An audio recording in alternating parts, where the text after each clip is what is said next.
Welcome.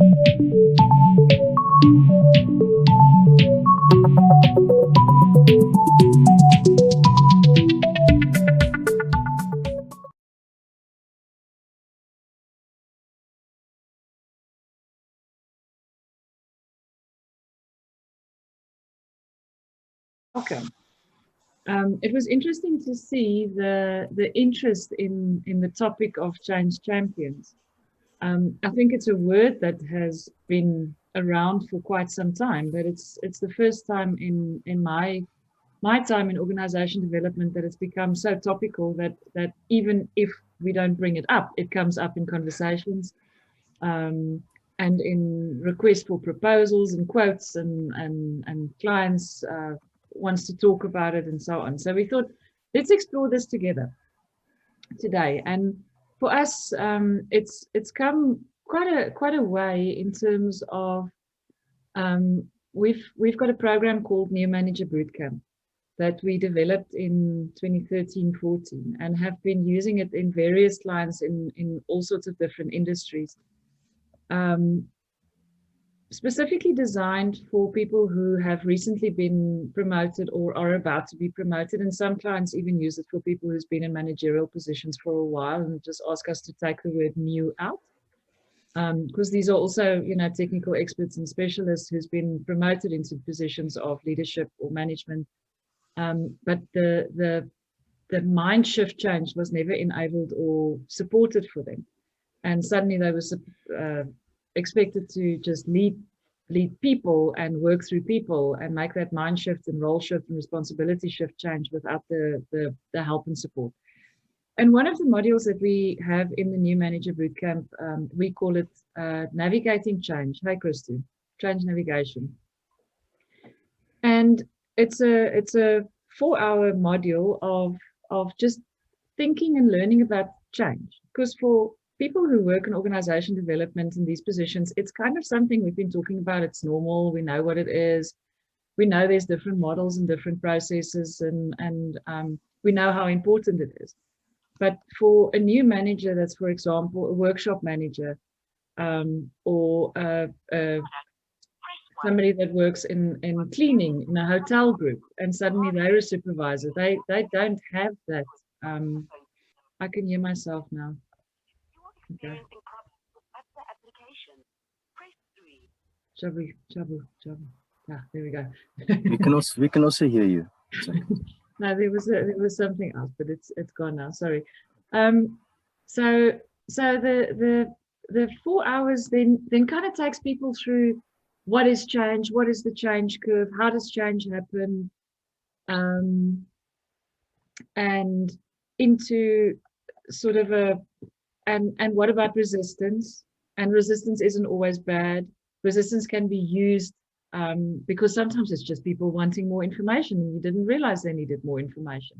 Working with resistance, reframing resistance, and so on. And through working with this, we then use that module also in our newer program called Leadership, which is the shorter version of New Manager Bootcamp. And we've been doing that online since last year. And the feedback of that's just been so great. And we realized that we do talk about the team leader's role in change. But then the team leader's role is to almost be a champion of change for something that wasn't necessarily their project. It might be a big ERP rollout or whatever that is. And they need to now get their team on board and excited and make this happen. So giving them the basic frameworks and thinking about change so that they can do so. And we realize that we are kind of helping them to become change champions, but also helping them to get their team members to be on board and excited and accept the change and realize when and where people are resisting and why, and how to work with that. And in the same time that this has been happening and happening well, since late last year, the conversations have just been coming up about change champions. And some people don't call it change champions, but it's and I'm using the word change champion as people who are helping change happen. And we can work on a proper definition later, but it's not somebody that's got change in their title or in their role description, but needs to help make it happen and happen smoothly and get people excited and understand what's to come. Understand, for example, that there's a kind of a U in the change curve, and there will be a bit of denial and resistance and so on before there's acceptance and before there's a new way of work. And this might take a shorter time or a longer time in different projects, in different industries, in different cultures, and in different contexts. And then clients started talking to us about it because there's so much change happening at the moment, and everything is just coming at us on a daily basis. They started realizing, a lot of the corporates started realizing that we can't just rely on the change managers. And quite a few have realized, well, you know, we've got 2 or 3 people with that in their title, and how do we support them, and who can support them? So the conversation came from all sorts of different industries, different sizes of organizations, different projects. For some, there's been restructuring. For some, there's been ERP implementations. For some, it's digitization. For some, it's just this new way of work. For some, it's being agile, etc., etc. So we've decided to do this topic today, to have a conversation about it, to test our thinking in terms of what we've been doing and what we think we should be doing, and in terms of what you guys have experienced and what you're hearing and what you're thinking of this topic. So you would have seen in the newsletter that I'm assuming most of you have replied to, and that's why you're here today. Christo wrote about a partner of ours in Australia that is working in the mining environment, that also has the same need at the moment to develop some kind of a program to enable change champions. So we managed to get Jenny here. She is this partner that we spoke about.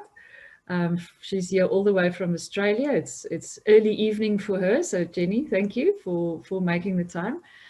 And we thought that today we want to ask her to tell us a bit about this project of hers. Why did it come about? What is the need? What do they expect from these people? How do they identify the change champions, etc., etc.? And then once Jenny's given us some of that, then we'll go into some breakaways to discuss this, and then come back and talk further. So Jenny, welcome. And thank you. Nice to have you here, and thank you so much for making time and being here today. Yeah, so I'm going to ask you to just go ahead and tell us about this project and where it came from and where you are now. Yeah, okay. So I work for a global heavy equipment manufacturer, and in more recent times, the business has also developed technology that helps our equipment move from being a person-operated machine to a robot, an automated piece of machinery. And I was obtained by the business, or headhunted by the business, to play a particular role. While our business is reasonably good at developing equipment and technology, implementing it on customer sites from a people-centered perspective was not the business forte. And so the opportunity came for me to support all large digitization or equipment that's automated rollout into different customer sites to help the customer actually realize the promise that the technology or their purchase has been offered. You know, so have them recognize their return on investment as soon as we possibly can. Now, how I engage with various customers around the world will vary greatly on whether there's a change team. Some of my global customers have a change team, a change lead team. And so I spend a lot of time supporting them or informing them, but they do the hands-on work. It is particularly from our mid to small sized customers where the resourcing is such that they do not have access to change leads per se, or anyone in OD or anyone in HR or talent management. And so they tend to outsource that. That's when I get involved. But of course, my challenge as a consultant, like for some of you, is a change led by an outsider has no guarantee that it will be integrated. So my objective always is, how do we embed the work by involving others on the journey? And so one of the things that most of my customers have, you'll have to excuse the background noise. One of the things that most of my customers have is they have this thing called change champions. And after some poking around, what I've come to learn, these change champions typically are people from the front line. They're employees who the business wants to retain. So I see it as a talent management or a talent retention strategy. They engage those individuals, they take them through a course, they take them through a program and say, our job or your job is to champion the change. And that's all. That's all. Their job is to potentially, you know, work with their peers, naysayers, help convince them that this is the way forward and so forth. But that's about as much direction as they get given. And so I thought, what a wonderful resource to grab. And a little bit like, for those of you who may have participated in some of World's View products, one of my favorite ones, and I have many, is Purposeful Teams. And Purposeful Teams might be too big a program of what's required of these individuals, but how do we come up with creating a sense of purpose for the individuals who are crowned as implementation leads or change champions? How do we give them something more than, here's something we want you to do and off you go? But at the same time, it develops some of their capabilities. The other piece of that equation is that these people, as I mentioned, are frontline individuals who are, change is happening to them. They're not part of the change. So how do we also build capability within themselves to respond and cope, for the want of a word, to what's going on? So they have a dual role of doing their job, inviting others to engage on the journey, while also dealing with the change that's occurring around them. So I turned to my trusted colleagues of Christo and Liezel and said, well, you do these two things really, really well. How about we join forces and come up with an approach? So that's what we've been doing the last month or so. So how's that, Liezel? Does that answer all the boxes for you? Yes, I think it does. So there's the one thing that I'm thinking. So these people are identified and told you need to be the change champions on this project. So there's then already probably I hope there will be help kind of mentality. So when you do come with, we've got some training workshop kind of support that we want to give you, then you probably have, okay, yes, please. I'd love for that to happen. Yeah. And that's ultimately when they talk to you, that is absolutely the case, but often that's not immediately provided. Yes. Yeah. And it's sort of people, yeah, I guess, pulled out of their comfort zones, because like you said, there's in a lot of those clients, there's not OD. Never mind that these people who are supposed to be the change champions have no background in the ODH or change space. And then, so if it's new technology or digitization that is the you know, the overarching change in the project, do they get trained on the technology? Yeah, so usually there's two things at play. The change champions consist of either someone who has gone through the training and seems to just get it. And so you are crowned as, well, you are the change champion. A little bit like that old philosophy of, you're a wonderful mechanic, now you can leave a bunch of mechanics. You know, it's a little bit like that. Or it is someone they genuinely want to retain and they give them the crown title of change champion. Sometimes it is someone who may be resistant, however, they are incredibly influential.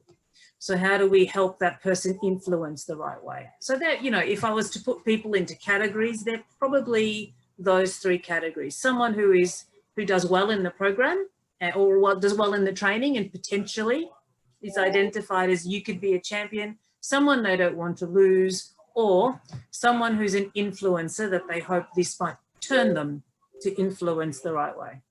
Mm. Okay. Yeah.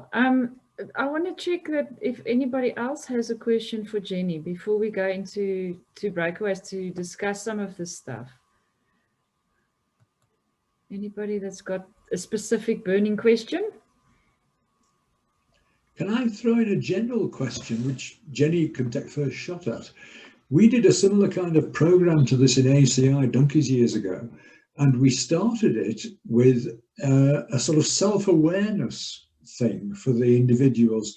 We were defining them as change resources in those days. The terminology hadn't become change champions. So they were generally managers that we thought had this potential, exactly as you're saying, Jenny, but they were managers rather than frontline operatives. And we did things like the Johari window and Belbin team characteristics and all that sort of thing, with the idea that they would get some understanding of how they were perceived by the people that they were trying to help in the change, so that if they were very arrogant and dictatorial, we got that message through to them in the hope that they would ease back a bit. Do you have those kind of components in what we're talking about now? Oh, I wish. I have the green eyes of envy, and this is what Christo and Liezel and I have been talking about. So the challenge we have is the enterprise, be it the global head office, essentially says, we're deploying this technology at your location and it must be in play by said date. And site, make it happen. And then we have so when I eventually turn up, I have very firm instructions that we need to maintain production targets while all of this other stuff is happening in people's lives, and do not disrupt the operation. Minimize the amount of time you are with people. And so a lot of my work happens to be sitting in the seat next to them as drivers are moving around a site, or sitting beside them as they're driving their computer. I have very limited time in that classroom, for the want of a word, with them. In the ideal world, I would love to do exactly what you're talking about. The challenge is the business does not value their people in the way that collectively we do. It is all about maintain production, and as we move into this new normal of now an automated operation, let's keep production at the same rate, if not better. So there is even no concept, because someone on the sales team or someone from the executive had said, you will maintain production or increase it. No one has had the real conversation to say, well, unless a few other factors happen, the reality is that you will go backwards before you go forwards. But no one tells the customer that. They don't sign on the dotted line to get that outcome. So long answer to your question, I wish, but no.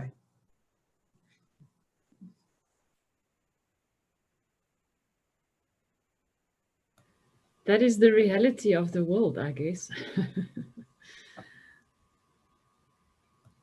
In my world, we are assets to be utilized. That's yeah, but I don't think it's necessarily very different in many of the large corporates. Like you say, Jenny, you're part of a big global corporate. Yeah, if they say, make it happen, that is your job. Go make it happen. If I could chip in again, maybe the point we're discussing now needs selling 2 or 3 levels higher up than the frontline people that Jenny's actually interacting with. And that should be part of the bigger intervention when it first starts. Agree wholeheartedly. Unfortunately, it's a little bit like a traditional salesman. They've made the sale, then they wipe their hands clean. You fix it, you make it happen.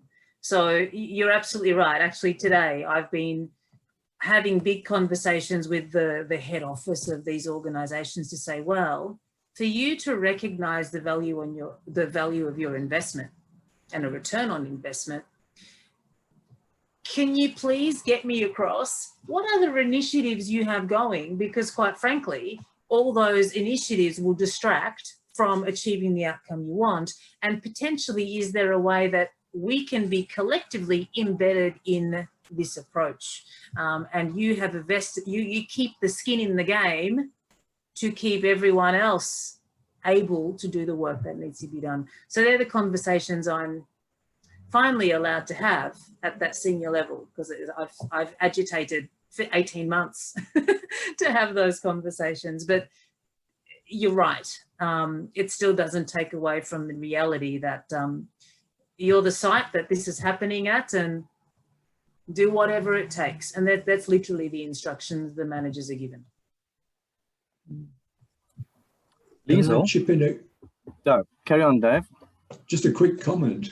When we were doing this at ACI at Modderfontein, we had 12 strategic initiatives going on, of which this was one. And the executive team, for about 2 years, said to the chief executive, "You can't have 12 strategic initiatives." He refused to listen to us.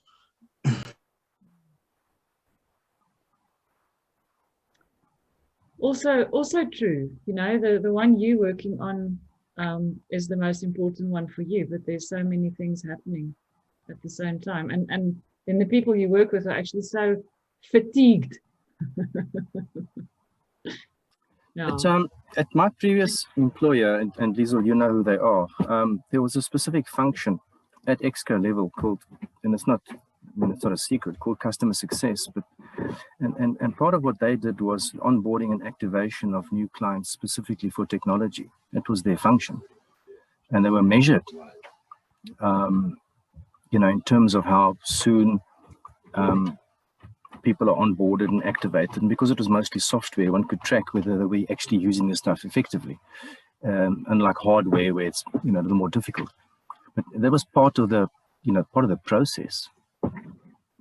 So from a marketing perspective, what I'm hearing is customer success, which might not be an OD perspective. Yeah. Absolutely.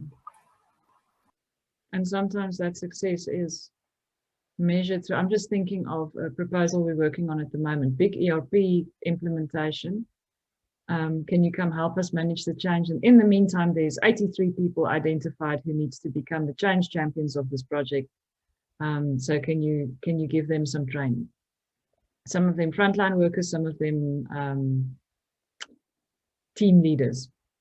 And it is absolutely the owner of the ERP, the ERP system. It's not SAP, but whatever it is. Their success really depends on how well the change is managed and implemented and used, and whether these people are enabled. Okay, I think it's time for us to go into breakaways to have a little bit of a chat. So what we were thinking today to discuss in the breakaways in this one, and there might be a second one, and we'll see how the conversation goes later on, is so who are the change champions? If we say that it would be handy and useful and the project would work better if we had these people in the organization, who are they? Jenny mentioned something that we were talking about this morning earlier. Quite often, Roy was saying in his dad's organization, the driver has huge influence. It's not somebody who is in a position of power or who has necessarily got who has been appointed as a leader or a manager. But there are sometimes people in organizations who's got tremendous influence and power. So, it could be finding them. It could be informal leaders. Is it early adopters? If it's early adopters, how do we identify them? Is it enthusiasts of the new program or project or software or whatever it is? Who are these change champions? Who should they be? And then from that, what do we want from these people? What do we need from them? If we say we need change champions dispersed throughout the organizations in different teams, what do we want them to do? What do we want them to cause to happen? Okay, Could I just add on to that? If you've a level kind of 6 levels down from the chief executive, where the change champions are, and nobody above that who basically even knows what's going on, you do have a massive issue. It's got to be a top-down, walk the talk kind of thing. And even if the more senior people aren't actively change champions, they've got to be involved enough to be seen to be supporting the initiatives and interacting with everybody who's involved. If the change champions are just out there basically unsupported, then whether they're the enthusiastic type, the naysayer, or anything else becomes relatively irrelevant, I would think. Yeah. So, Dave, yes, very valid point. I'm going to send you into breakaways for you to have that discussion further.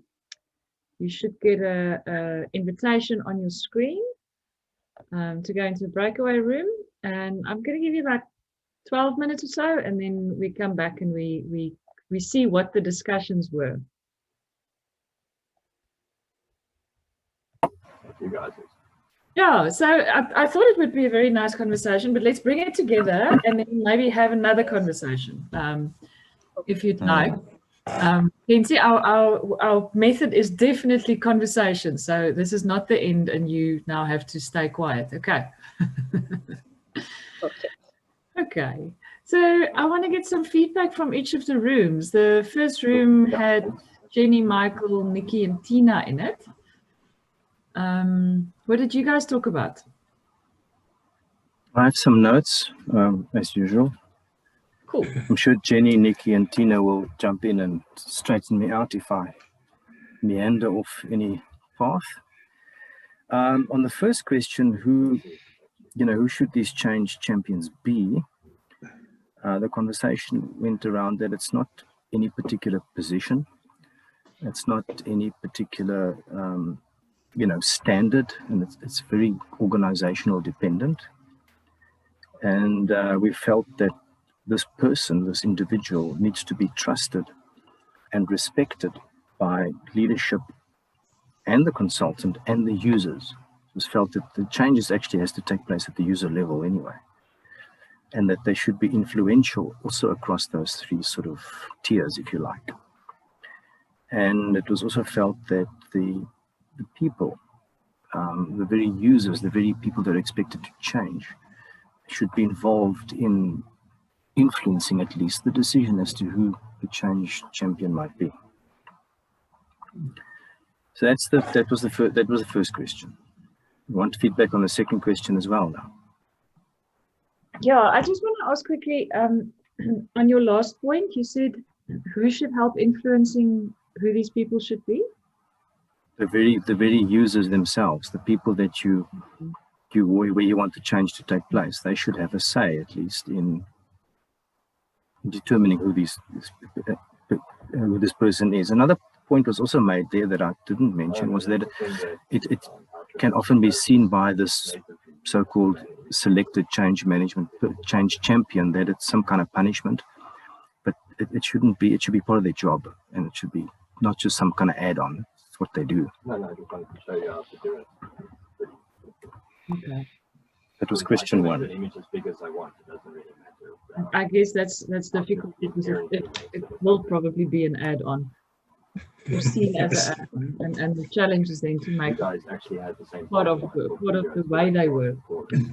It's kind of not an extra job, not extra hours. It should become the way of being. Oh. Yeah, Michael, and then the second question? What do we want to cause? Well, the words that came up in some kind of sequence, the concepts rather, were adaptation, adoption, and embedding. You want to see people adapting, you then want to see them adopting, and you want to see it being embedded so that there's some kind of sustainability to this change, and it's part of a process going forward. The only way we can. I think that's pretty much around what was. It's obviously, change specific, but yeah, I don't know if you, Jenny, Nikki, and Tina want to ridicule, counter, support, and/or add. This is your time. Anything to add from the ladies? No, that was a fantastic summation. Thank you.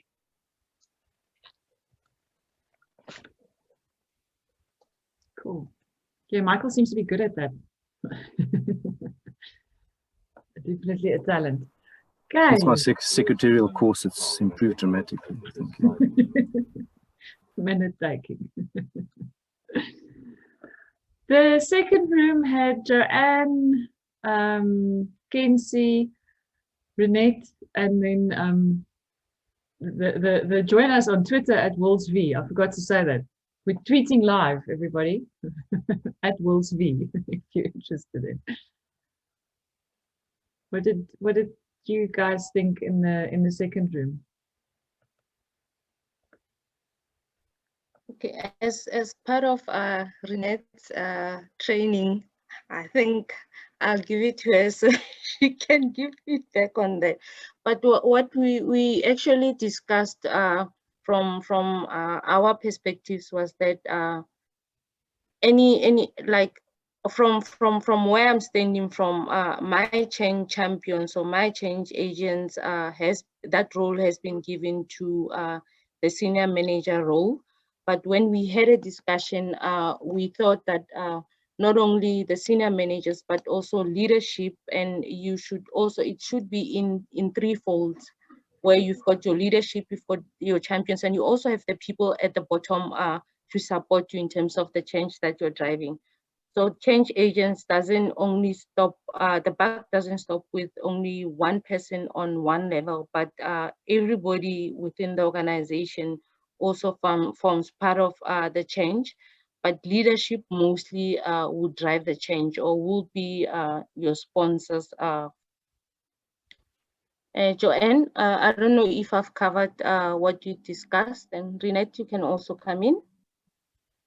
Okay, just to say why it's part of my training. I'm still a student, and my lecturer actually just said, join this, it'll be an amazing experience, and it has so far. So yes, Kenzie is correct. So we thinking about all of the levels, organization, departmental, and then the actual people doing it. I think the majority of the change champions should come from the people who are actually working on the machines. So in my estimate, those would be the factory workers or the blue collar workers. And we need to recognize that they have different needs. So we can't just say, oh, it's part of the strategy and it's the mission and vision, but whatever else. They have other things that they actually value more than organizational terminology. So we were looking at how can we get these factory workers to become change agents. So volunteering, great, but I also liked what, I don't know if I should say Mr. Wood or Michael, said that the change makers should come from, well, the people who are doing the change, so the factory workers, they should have a say in it as well. But why would someone want to have that add-on or have a new role? So they will get a few things from it. So we were thinking, okay, in terms of future work, they will get more protection for their specific role because they will have additional knowledge and they will, they'll just have a better, more scope. So if there were layoffs, they would probably be lost to go. Second thing is, if there is no certification currently, I'm not sure if there is, for working with this new technology and the machines, if a certification program could be created where they get actual certificates for completing the training, that will be seen as a reward for them, which would make it more palatable to go that extra mile and to actually bring about the change, because that broadens their employability options in the future. Again, if something should go wrong, they have that extra little bits in their back pocket that someone else would not have. And then this one is actually, I think, very important, and it's free. Recognition from peers. So if you are one of 50 people on the shop floor working with these machines, and you are the one who gets recognized either by your superior or by management, even maybe top management, in front of everyone else, you actually just get elevated. You get more social clout. And that is actually very important in an organization. I hope that was clear. Also, Kenzie, you talked about we should use steps. So it should be very clear. There should be, this is the input, this is the process, step, step, step, and this is the output. My personal opinion there is just to make it very simple. To simplify the process, you don't need 100 steps. You just need to say, you need to get this training. It'll show you how to work with this machine, and the output is you will work less hours, you will get more recognition, you will perhaps even get a promotion. And that's me. Just one, yes, sorry, one other thing, I think with capacitating and giving capabilities to those change agents or change champions, we also need to create change tools that will actually help them after we've trained them. So when they go out in the field, they'll be able to themselves assess where the change is in their own department. So if the change is at a certain level that the maturity level doesn't go up, then we, from an OD perspective, we come in to assist the change agents just to beef up the process that they're going through. Thank you. Yeah, I can see, because it's not just about actually using the new technology, it's about getting other people to want to and to do that as well. So yes. Yeah, thank you. I think that also covered what do we want from them, or was there more around that?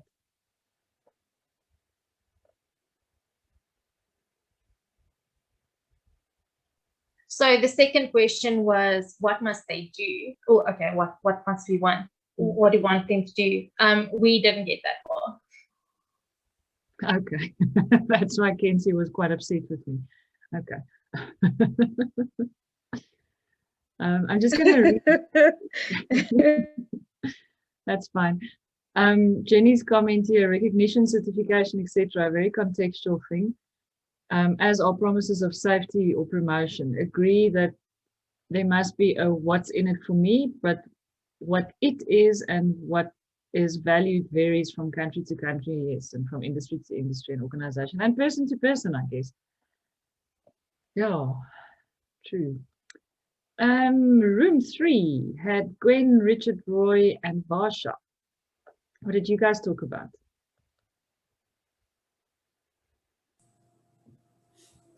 I can give a quick summary, and then Varsha and Gwen and Richard can jump in and flesh out the pieces.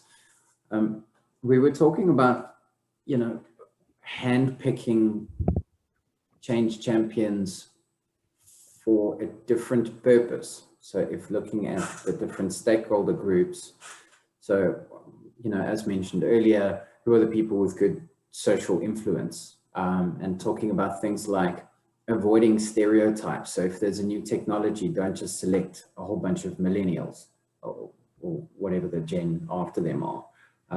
But think about selecting change champions that use that technology, that are legitimately super sold on what it is, so they influence change from a different perspective, looking at why I would want a robot augmented reality mine, Jenny, because, you get those cool goggles and you can zoom in and out and, pick up little models.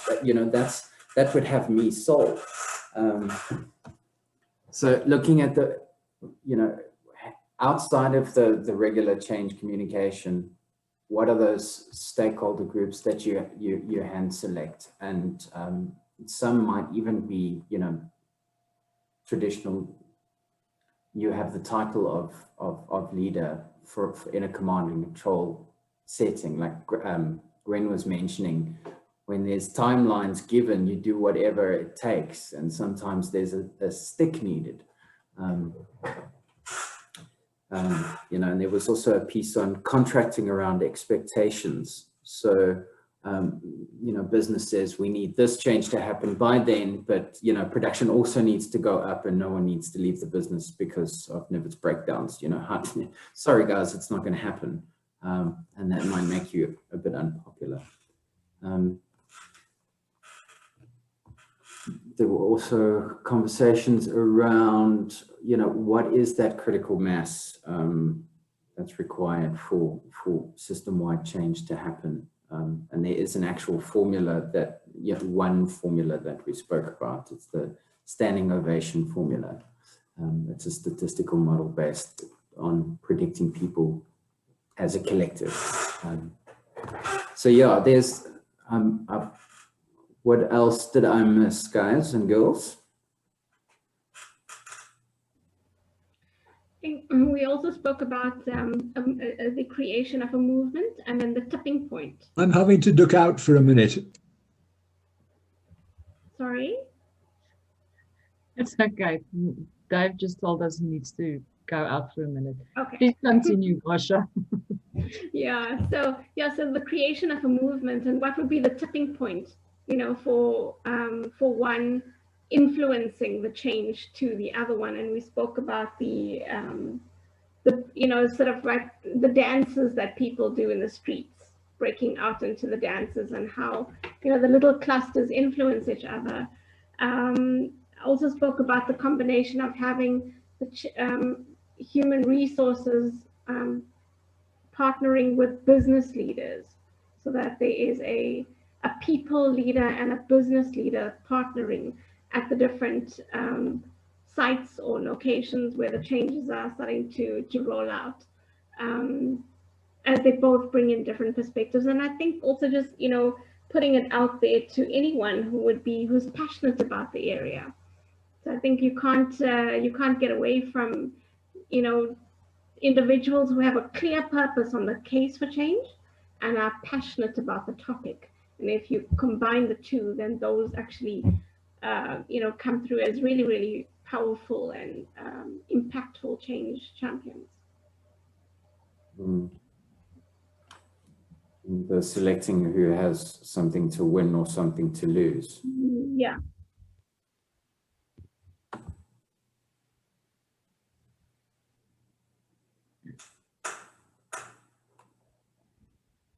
Cool. And then on the what do we want from them? What did you talk about? We didn't get too much from what do we want from them, aside from when selecting the change champion, what part of this, if change champion is a role, what is the highlight of that role that stakeholder group would fulfill? Like the people excited about the technology would get buy-in on how it works, why it's better, why it's a good move, the social influence, or the people with unofficial power but a very loud voice in the organization may sway the collective in terms of whether they care if they're using a system from the 80s or a system from the 2020s. It's a system. So getting those people to move over, or the individuals that have the ear of very powerful people.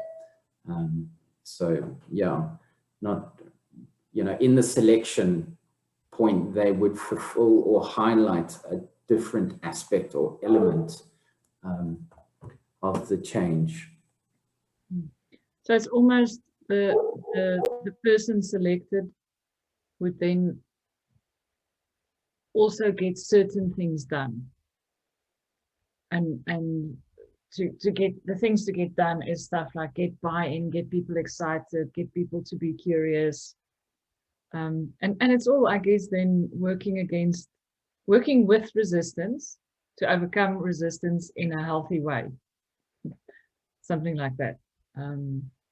Yeah.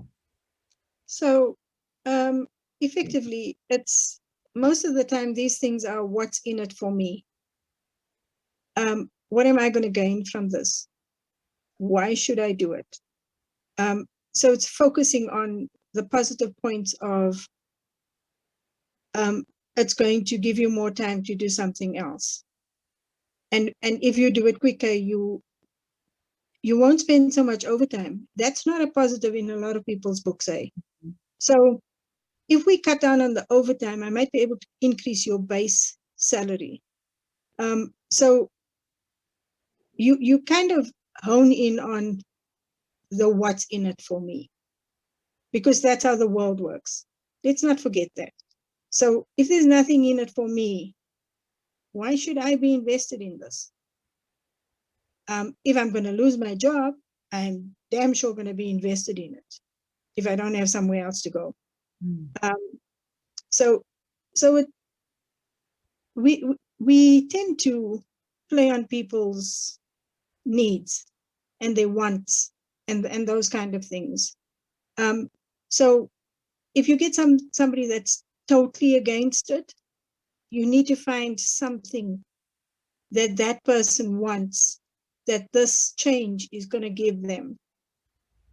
So it's not an easy job being a change manager, because you've got to look for different nuances in people and different things that groups look for, and who's the leader and the pusher in that job. And it's not always the manager.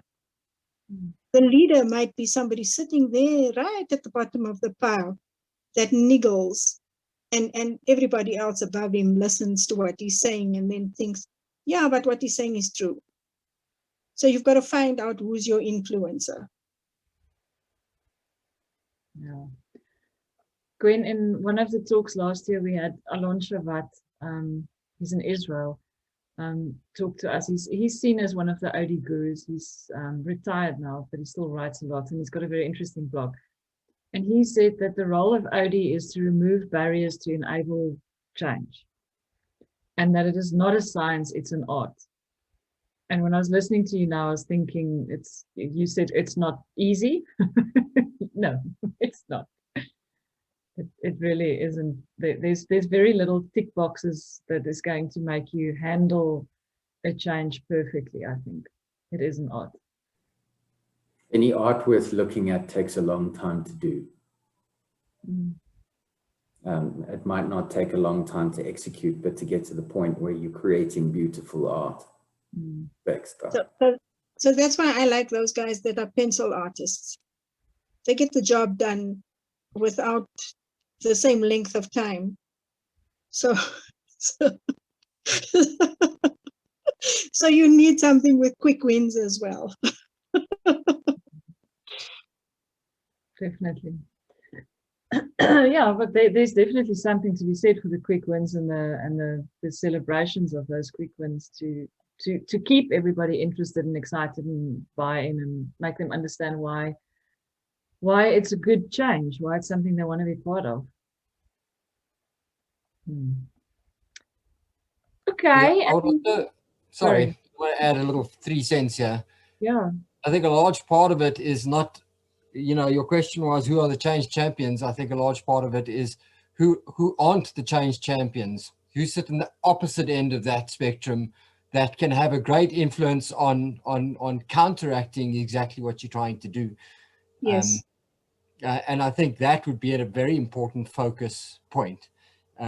Another thing that came to mind now is, these times, a lot of disinformation seems to spread very quickly, and people are highly susceptible to it. And I think making sure that every person in the organization fully understands exactly what this is, because I think disinformation has a bigger impact potentially than truthful information, and people are more influenced by it. So yeah, that would also play a part somehow. Anyway. Liezel, I've heard a bit about what's in it for me and how important that is. But I think there's another aspect to that is what's the loss for me? You know, if you're putting in some automated system that's going to track me, I might not like that because I'm not trackable at the moment. I've got a little clipboard and a stopwatch and a white coat, and I fill in reports on Excel once a month, and no one bothers me. Now you want to come stick something in that's going to make my job more efficient for the company, but that doesn't necessarily make me more comfortable. So I start resisting, and it might manifest in sabotage or whatever. But what is the consequential loss to the comfort of the person that's expected to change? I would also think is something that is worth exploring. Yeah, absolutely, Michael. And I think that's where a lot of resistance is coming from. What am I losing? But also, what can I lose? Because there's still the uncertainty and all the information isn't there. A machine is taking over my job. Oh my goodness, hang on. And I'm supposed to be excited about this? And like you say, tracking. I mean, one of our clients said they've just before the lockdown, they installed one of those systems where you do your thumbprint when you get to work and when you leave for lunch and when you come back from lunch. And the HR team was just struggling with this because it was making people so angry. It's like, have you now after 25 years stopped trusting me? You know? So that kind of resistance also comes in. Yeah, I think it comes from all sorts of different angles. We have just over 15 minutes left, so I want to get the last breakout. Can I just pick up quickly on what Richard said? I think he's made a very important point, which had never crossed my mind before. We have this entire extra dimension now over the last, 20 years of social media. So there's an entire channel which the entire workforce can communicate through, which we may know nothing about at all, about who's talking to whom and what they're saying or anything like that. Is that something we should be incorporating into the way we're doing this? And some organizations do. There was an article, I can't remember if it was Harvard Business Review or Strategy in Business last week, that talked about the use of internal social media channels to get the excitement going and to get opinions and to get people involved. So definitely, Dave, that would be going with tech. The last room had Dave and Christo and Jabulile. Some feedback from you guys. Liezel, Jabulile, Dave, if I can just jump in. Jabulile said something very interesting, Jabulile. Well, I'm just going to say what struck me. He sort of moved off the question. But what came out for me is this role of the change champion, which has almost like three components. The one component is the one component is, I can't remember all three, but I can remember two. The one is that you have to you've got to have you've got to be selected, and you have to be in there, and you need to know what you need to do, etc., etc. There's that part of it. And there's the part of you need to be empowered to do that, and there's a very important piece. I mean, it's two-sided.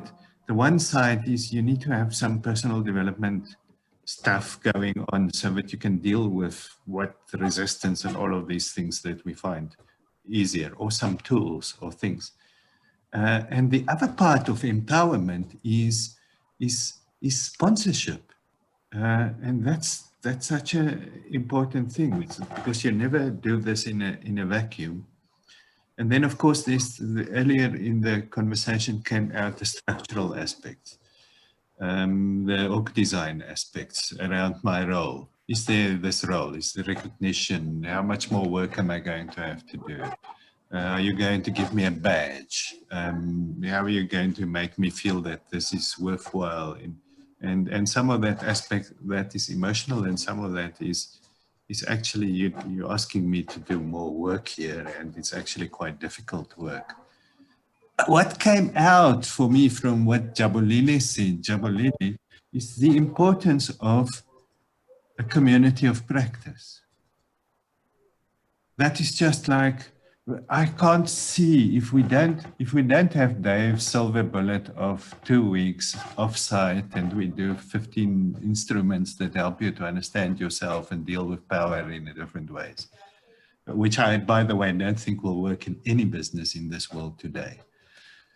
Then how do we start the development of the change champion and support the ongoing development of the change champion? Give them safe spaces to share learning, to get these tools that Kenzie speak about, change tools, to get more tools, to find out the right tools, etc. So this, as Jabulile said, somewhere you can go and cry safely. Yeah. So the community of practice, incredibly important. And then just what struck me about the sponsors is they need to understand that the champions are their army. This is their people. They're helping them. You know, that's the kind of thing. And I don't know how, there's a very important piece around the sponsors and the managers. I mean, also in many business contexts, I think the change champion is somewhat at odds with the middle manager. Because the middle manager has got like, you know, I need to keep operations running, and I need to this and I need to that, and I actually don't want things to change. And the change champion coming here and saying like, look, things are changing and we need to change and we need to be excited about this, etc., etc. So in a way, the change champions are the senior executives, people inside the business doing the change. And the senior executives need to sponsor them properly. Yeah. Jabulile, I don't know if you want to add, because what you said really struck me about the community of practice. And so thank you so much, Christo. The other thing, and Dave, of course, is that in terms of people playing the role of a change champion, is to allow people to go through the change. So I cannot be trying to encourage you to see everything that's positive. I need to come to your level in terms of where you at and work with you, you know, through that journey. And I think we spoke to peer-to-peer change as well, in terms of the role that the change champion can play in, having those one-on-one discussions. And yeah, the sponsorship, I can't overemphasize it, because that's a key role in enhancing the role of change champions, to embrace them. You know, I love some of the suggestions that came from the other teams as well, you know, because there's different things that you can do. It's an important role that you're playing over and above what you still have to do on a day-to-day basis. So yeah. My apologies for keeping disappearing. We have workmen here at the moment and they keep wanting my attention for a minute. So I hope what I'm going to say now hasn't been covered already. We also mentioned the culture of the organization being absolutely key. And the change champions that, let's say I'm the consultant, the change champions that I am working with will understand that culture. So it's probably a good idea to have that kind of conversation with the change champions that you're working with, so that you get a better idea of what might or might not be realistically possible. Yeah, and definitely this I guess that makes part of the, or could be part of the culture. You know, we always, and Dave, you said it earlier on today, is we always say, walk the talk. Senior people have to walk the talk. But there's senior people at different levels. And maybe the way the senior people do walk the talk is to be brilliant sponsors to the change champions at all levels. Because I think it's, you know, that also the bigger an organization gets, the more complex it gets. To who sees these walkers of talkers actually do their work, and how does that cascade into the organization? Yeah. It also comes back to the point Christo was making, because the kind of flexibility becomes less as the organization gets bigger, and you get into those sort of situations where even though everybody might be saying the right things, they don't actually want things to change. They're used to things the way they are. They enjoy things the way they are. The fact that the reality is no longer going to be like that has to be got through, because the reflex, and you know, we're all the same. I would like tomorrow to look like yesterday. It won't. Those days have gone. Yeah, and what Gwen just put in the chat is, so I've just got everything fixed from the last change, and now you're changing everything again. You know, that's real. That's how it works. So we've got like 7 minutes left, and I want to give those 7 minutes to Jenny and Christo to say, what have you heard? Because we were working on Jenny's kind of the almost not a case study, but what's happening in this organization where she's so part of making this work, and Christo being a partner with her on the design of such a workshop. I want to ask you, what have you heard? Jenny, and if you don't mind going first, what have you heard today? Well, one thing very selfishly, you've reinforced all my concerns and all my ambitions and all my strategies. I think that's fair to say. I see Christo nodding. Everything you talk about is, well, yes, there's the person that's been selected for whatever reason. And as the person, they want help, or they want something from the process, whatever that might be, but they want to know that they're not alone. So our role as change agents is also to equip them with the support and the tools and the mechanisms to lead the change and set them up for success, to be honest, while at the same time working the system, whether it's leaders, structures, protocols, in order to reinforce the change that's likely to occur, so that change can actually stick and have the desired impact. Working with resistors, probably my favorite thing to do. Most resistors usually don't resist because they don't like the change. Most resistors resist something of the change, whether it's the process, whether it's the pace, whether it's who's doing the change, or where the change is happening, or the order it's happening in, or potentially the change exposes them in some way, as I think it was either you, Richard, or Roy, that talked to that. You know, now I become visible, or now I become displaced. You know, so how do we create a context where it helps set people up for success and lets them feel like they're actually not losing their entire lot, that there's something to gain from the process. But the role of the change champion is incredibly important, as we all know. And setting them up for success in every aspect of the word is critical.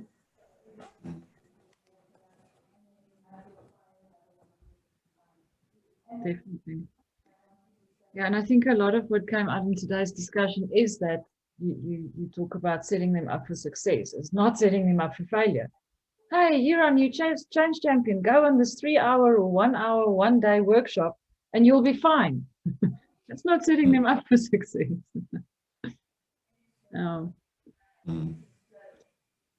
Christy? Very similar to what Jen says.